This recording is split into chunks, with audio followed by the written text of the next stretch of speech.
Welcome back, friends and family. I hope everybody had a tremendous winter break and a wonderful holiday season. Now we're kicking off a new calendar year, and here in St. Ansgar we are finishing up our first semester, and we'll be starting second semester in a week. So as we get back into our social emotional learning through our family time activities, we're going to kind of start back at the top with self-awareness. And specifically, over the next couple weeks, we're really going to look at self-perception. Our perceptions are our realities, and how we see ourselves is such an important thing to understand. And the way I want you to do that over the next 2 weeks, I'm going to give 2 weeks for this next activity because I want to spend some time on it and I think it's important. I'll do another video next week. But I want you to tell me your story. It's important for us to reflect on our own stories because the events of our lives really do affect who we are and how we perceive ourselves. And the other thing that I want out of this is I just want to know more about you. I'm interested in you. Just who you are, not who you're going to be, not the things you're going to do. I'm interested in those things as well, but just who you are as you are. And I'm interested in knowing more about your story. So what I'm going to have you do over the next 2 weeks is tell me a bit of your story in 3 to 5 chapters. And what I mean by that is you're not going to write out a full biography, but I want you to pick 3 to 5 important periods of your life. Break your life down into sections and think about what are some of the most impactful moments of those chapters in your story. The good and the bad, because both of those things impact who we are and how we perceive ourselves. I want you to come up with some chapters. I want you to give each of those chapters a name. And I want you to, you can kind of do it as an outline, but explain some things in terms of what were some big moments during those periods and how they affected you. So for me, if I'm going to share my story and break it down into chapters, I've really got 5 chapters up to now, and I'd call the period of my life right now is the 6th chapter. So my first chapter I would call the North End. And I would call it the North End because that's where I grew up. I grew up in a neighborhood called the North End of Mason City, Iowa. And for those unfamiliar, I know some people watch these from some different places. Mason City is a small blue-collar city, and the North End is sort of the rougher edge of that city. I thought it was a wonderful place to grow up, but it was interesting when I look back, the impact that there was enough drugs and alcohol and violence and some of those things that I was aware of and I got to see some pieces. But I was also very fortunate that I had 2 very involved parents in my house, and I had a lot of strong support. So I got to sort of observe some challenges that maybe some of my friends and some of my other family members were going through. But I was lucky. I got to be a little bit insulated from some of those things. But that was the first chapter of my life, from when I was born to when I was 11 years old. And it impacted me in a number of ways. One was some of the things I got to see in that regard, where hanging out with neighborhood buddies and maybe some buddies who didn't have a great situation at home, or we didn't have a lot of adult supervision, maybe we're at their houses and run around and maybe getting into a little bit of trouble and some of those things. But also, when I think of that period of my life, I think of family. Not just my immediate family, my parents and my 2 brothers, but my extended family, which the size of my extended family and the relationship we all have, I had to learn later in life maybe isn't so common. My mom is one of 14 children. Her parents raised their 14 children and then at different times brought in 10 foster kids into their home. They had this large, sprawling family, and most of the family really just sort of spread out across the north end of Mason City from my grandparents' house. So there's still, if I go to the north end, I can drive down streets and be like house after house, family, family, family, family. And my aunts and uncles, most of them were having kids at the same time. So I grew up in this huge family, and we saw each other all the time. I had all these aunts and uncles. I had all of these first cousins that we did everything with. Every holiday, every birthday party for every kid. There was something every week that was going on.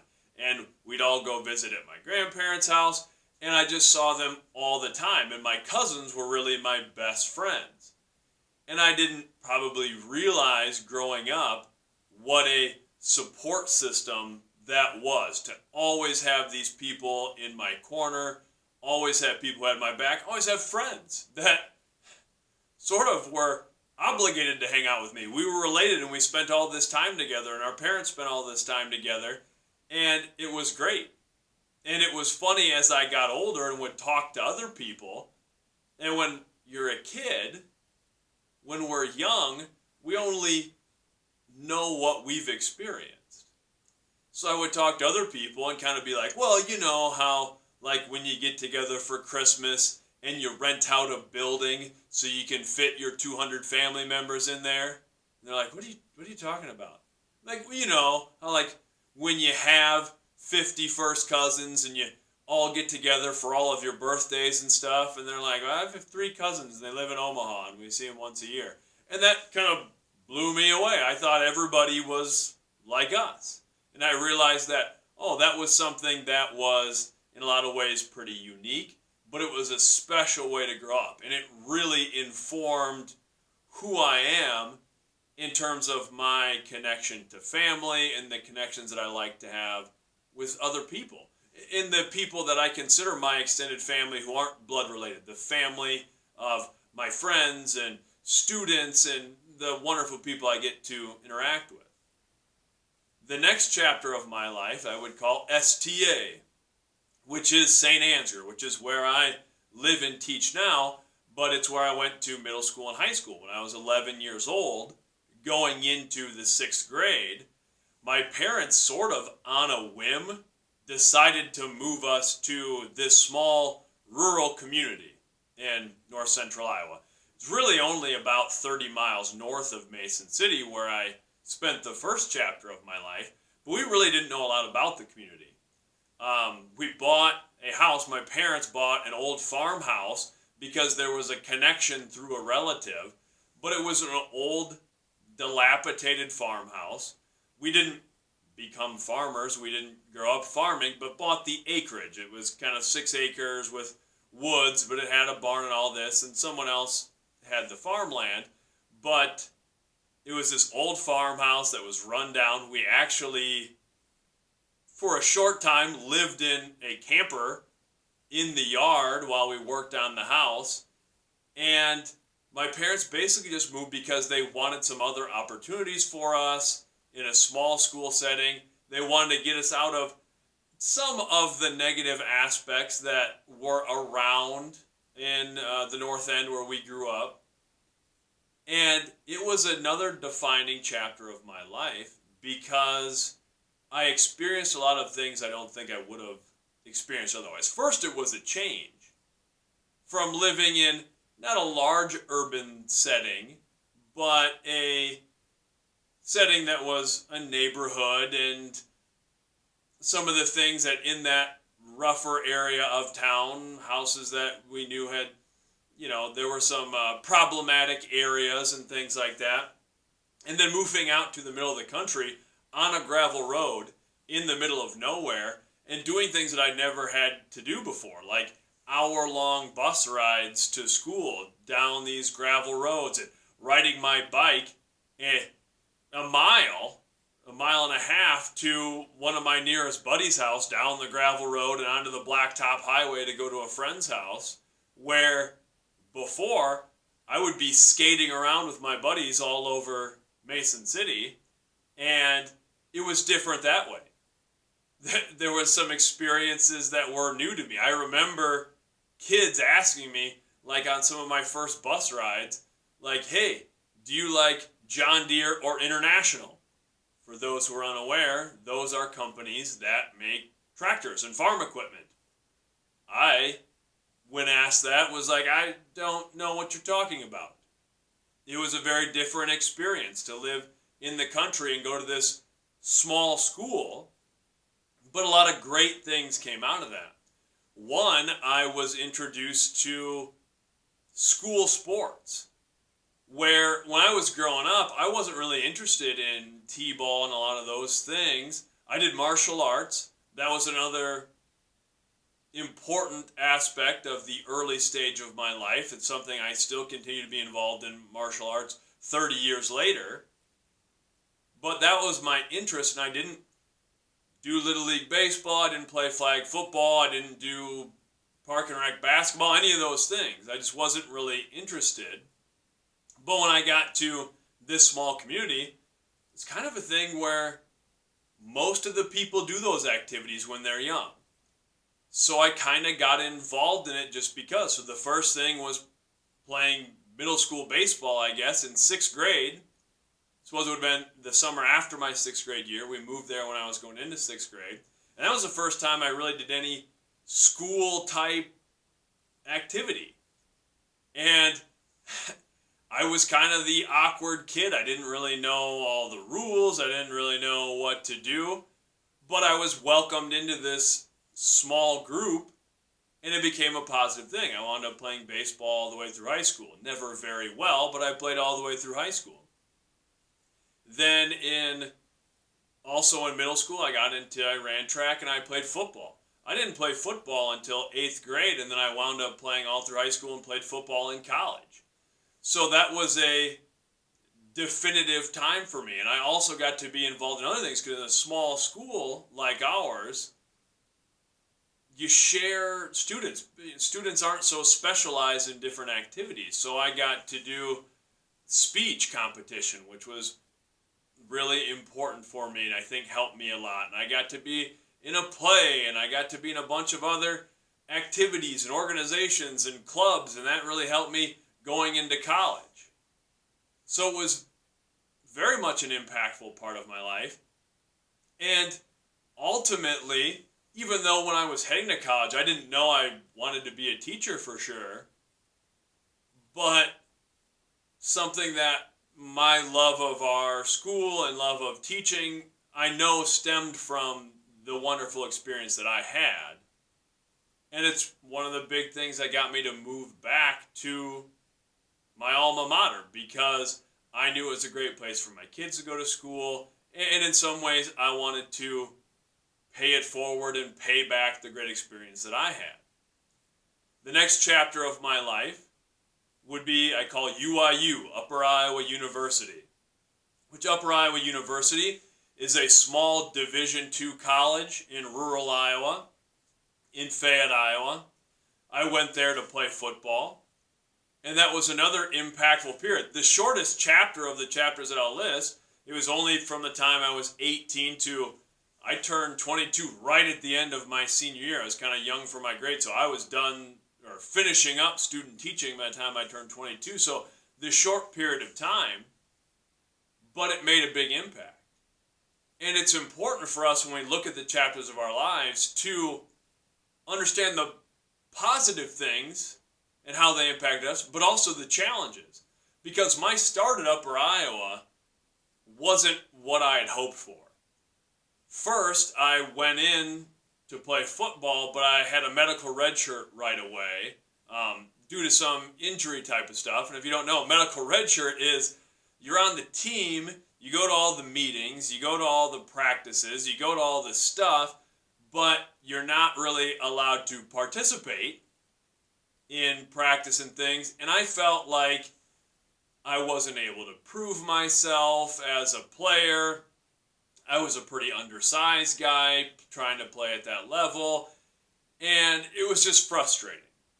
And I also, at that time, I had the girl that I had dated for a little while in high school, also went to that college, but we broke up shortly after going there, which was not a big deal in the grand scheme, but seemed like a bigger deal than it was at the time. So my start there really wasn't great. And I actually was going to transfer. I felt like things aren't going the way that I wanted, but I decided I'm going to give it at least my freshman year, see if things turn around. And they did. I was cleared to compete and do things, workouts, and then spring ball practices, and that was great. And by that time, I had made a bunch of friends who I consider family, who are some of the best friends that I still have throughout my life, guys from all over the country that I got to play with and connect with, and we had a special group. So that was a really powerful time, and it's also when I decided that, yes, I did want to become a teacher and become a coach. And by the time when I was 21, I was student teaching, and I was coaching at a high school, and it was great. The next chapter of my life I call growing up, because from 22 to 28, I kind of squeezed in what we think of as all the check-the-box, grown-up types of things. I got married to another girl that I met and dated in college. We got married right after college. I got hired for my first teaching job, full-time teaching job. I was coaching multiple sports, teaching full-time. We rented a house, and then eventually moved back to where I live and teach now, back to St. Ansgar. But I also kind of did all the other adult things. I got my master's degree, went back to grad school amongst that time, started having kids. We did the family thing in the house and the cars and like all that stuff. And then the next chapter of my life, which I'm going to call lessons, really started when I was 28. And things started to change a little bit. I felt like I was checking all the boxes, doing all the things. There was a lot of wonderful stuff there, like, both of my kids being born. The best parts of my life came from that growing up period. But there was also a lot of just learning how to be an adult and how to do things, and making some mistakes with stuff too. When I started my teaching career, I made a lot of mistakes, and I look back at it and I feel bad for my first students, because I think I wasn't a very good teacher or a very good coach. And I'm still not saying that I'm great. I'm still figuring things out and hopefully getting better every year, every semester, hopefully every day I'm getting a little bit better at this. But I think of all the mistakes that I made. I jumped into a lot of things. I was an assistant coach for 3 sports my first year, and I was teaching full-time English at that time, and I took on a lot of stuff and doing the weight room, and I kind of overwhelmed myself and didn't necessarily manage my time and all the things I was doing super well, and it was frustrating at times, and I was just ill-prepared and made a lot of mistakes. And I thought about leaving education for a little bit. That's actually when I left teaching full-time for a year. I substitute taught and went back to grad school to finish a master's degree in a different area, in sports science. But then I came back to teaching, realized it's what I wanted to do, got a chance to come back to my hometown, and started teaching here. And then in that period, what I call up to like 28 years old, then the next chapter being what I call lessons, really started with I got unexpectedly sick when I was 28 years old. I had a series of health problems, including a bacterial infection that attacked my digestive system, made me really sick for a long time, and that led to several other complications that led to surgeries and procedures, and for a while I was going to the world-renowned Mayo Clinic in Rochester, Minnesota, which is about an hour from here, and I was going to the University of Iowa hospitals, another famous hospital system here in Iowa, and going to a lot of other doctors and trying to find answers. It was a very, very challenging time. And at the sort of tail end of a 4-year really period of dealing with different health problems and consequences from the original illness, I also got divorced. And that's another thing that's okay. It's not a bad thing, but it was a difficult thing at that time, and especially difficult than not getting to be with my kids every day. And I'm very fortunate that as a teacher, we get a lot of time off together. Our schedules are the same. We have a good situation going back and forth between two households, but that was a very difficult thing and something that put stuff into perspective. Like telling my kids they were going to start living in 2 different houses was far more difficult than any of the physical challenges I had experienced when I was sick. So I call it lessons, though, because that was a time that I learned so much about myself. It was a period of my life that was certainly the most challenging period of my life, and maybe had the darkest moments of my life, but there were also good things. I had 2 young kids who were growing up during that time, and we still had a lot of wonderful experiences together. And I still got to experience great things as a teacher and a coach.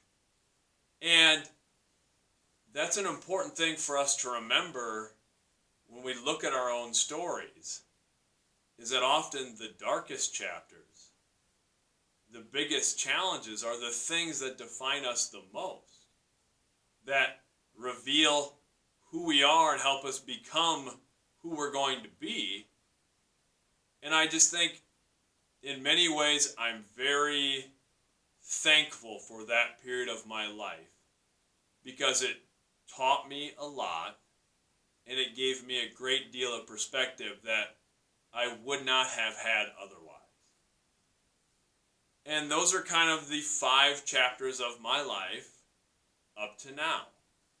And I'm in a new chapter now where I'm really loving this chapter. I've gotten so much better from the health problems. I'm healthy now and strong, and got past a lot of those things.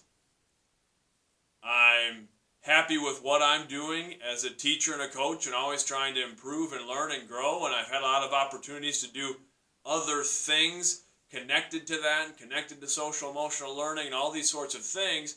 And this is really a wonderful chapter. And I'm excited to see where it continues to go. But it's important for us to all reflect back and look at how the things in our lives have impacted us and made us who we are now, so that we can navigate the next chapter, write the next chapter of the story, which we'll continue to talk about over the next couple weeks. This is a little bit of a long video. I kind of talked for a little bit, but I wanted to give all of you an idea of what I'm thinking in terms of label a chapter, identify some of the important events of that period, how they impacted you. Let's have a great one. Let's have a great start to this year. Let's have a great end to our semester here in St. Ansgar, and a great start to the second semester. I'm excited to see everybody again. I've got to see a lot of you in the weight room and stuff over break already, but it's always great to be back. Much love.